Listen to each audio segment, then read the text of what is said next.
मोटापे को दो भागों में विभक्त किया गया है, क्लिनिकल ओबेसिटी और pre clinical obesity. Clinical obesity क्या है कि मोटापा चला रहा था, मोटापे के साथ साथ में डायबिटीज़ हो गई है, हाइपरटेंशन, ब्लड प्रेशर की शिकायत हो गई है, रिमेटिक प्रॉब्लम हो गई है, ऐसी कई प्रकार की समस्याएं उत्पन्न हो गई। और दूसरा भी है, अभी प्री क्लिनिकल ओबेसिटी है, मोटापा तो है लेकिन अभी कोई समस्या नहीं है, कोई ऐसा रोग उत्पन्न नहीं हुआ है।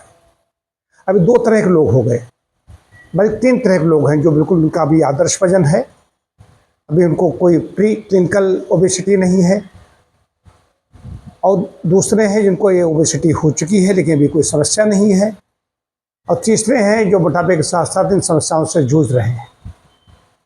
तो पहले प्रकार के जो है जिनका स्वास्थ्य अच्छा है, आदर्श वजन है, वो अपने स्वस्थ स्वास्थ्य रक्षण, अपने स्वास्थ्य की रक्षा करें, ऐसे नियमों का, खान पान आदि का, ऋतुचर्या का, दिनचर्या का, रातचर्या का ऐसा पालन करें जिसको आदर्श वजन बना रहे, मोटापा न बढ़ने पाए।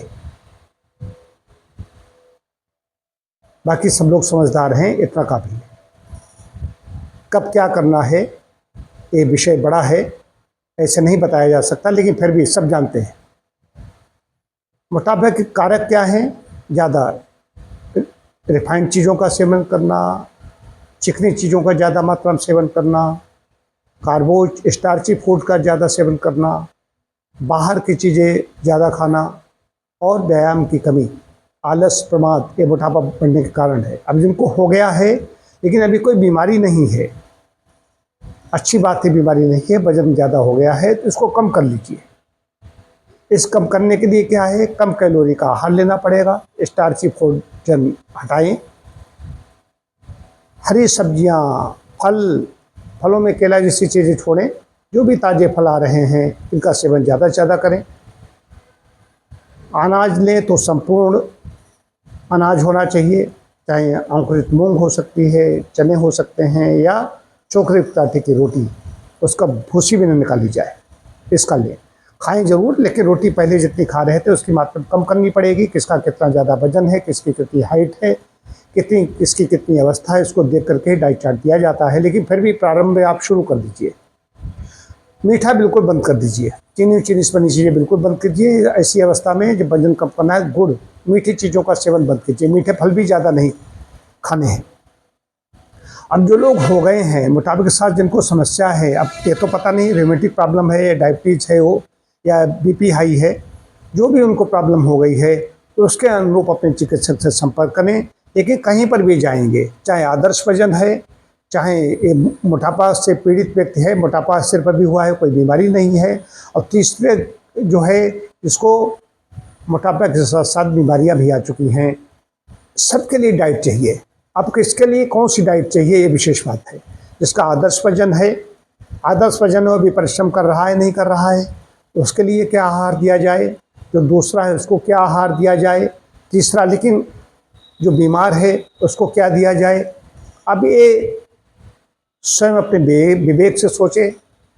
फल सब्जियां सभी के लिए अच्छे हैं, लेकिन जिसकी मान लीजिए डायबिटिक हो चुका है मोटापे के साथ, शुगर है तो कितनी मात्रा में है, कोई दवाएं ले रहा है, नहीं ले रहा है, अगर दवाएं ले रहा है तो एक बार ले रहा है, दो बार ले रहा है, इंसुलिन डिपेंडेंट तो नहीं है, ये अभी दवाएं नहीं ले रहा है। ये सब चीज़ें समझने की बातें होती हैं। यदि शुगर बढ़ी हुई है, ज़रूरत से ज़्यादा है, नियंत्रित नहीं है, दवाओं द्वारा नियंत्रित कर ली गई है, तो दवाओं द्वारा नियंत्रित की गई शुगर है, उसमें मीठा खाने को नहीं देते, मीठे फल भी नहीं देते। मीठा तो मैं वैसे भी नहीं देता हूँ, मीठे फल भी नहीं। नेचुरली शुगर जब नियंत्रित हो जाए, नॉर्मल हो जाए, तब मीठे फल, आम सब खिला दिए जाएंगे। लेकिन जब तक शुगर बढ़ी हुई तब तक मीठे फल भी नहीं खाने हैं। एक तीसरे टाइप के जो लोग हैं, जो मोटापे के साथ साथ इन व्याधियों से जूझ रहे हैं, उनको ये करना पड़ेगा। इसके साथ साथ में जब कोई विशेष समस्या है, नहीं समझ में आ रहा है, तो चिकित्सक से संपर्क करें, या हमसे कमेंट करके पूछ सकते हैं। ये ज़रूरी नहीं कि आप आएँ ही, कई चीज़ें ऐसे ही फ़ोन पर बताई जा सकती हैं, मैसेज के द्वारा बताई जा सकती हैं। आजकल ऐसा युग चल रहा है, घर बैठे बहुत कुछ कर सकते हैं, लेकिन करना आपको करना पड़ेगा। पथ्य परहेज आपको करना पड़ेगा, व्यायाम आपको करना पड़ेगा, जल्दी सोना जल्दी उठना आपको करना पड़ेगा। ये तीनों प्रकार के लोगों को करना पड़ेगा। कुछ चीज़ें कॉमन हैं, कुछ चीज़ें तीनों लोगों में कॉमन है। जैसे चीनी से बनी चीज़ें, जिसका आदर्श वजन है उसको भी नहीं लेना है, जो मोटापा से पीड़ित है उसको नहीं लेना है, और जो मोटापा के साथ साथ अन्य बीमारियों से जूझ रहा है उसको भी नहीं लेना है। चीनी सभी के लिए ठीक अनुपयुक्त है, जहर है। तो बहुत कुछ है, तीनों को व्यायाम करना पड़ेगा, तीनों को नियमित समय पर भोजन करने पड़ेगा। भोजन में थोड़ा सा तीनों के अंतर रहेगा। क्या अंतर रहेगा इसका आप स्वयं अध्ययन करें या संपर्क करें।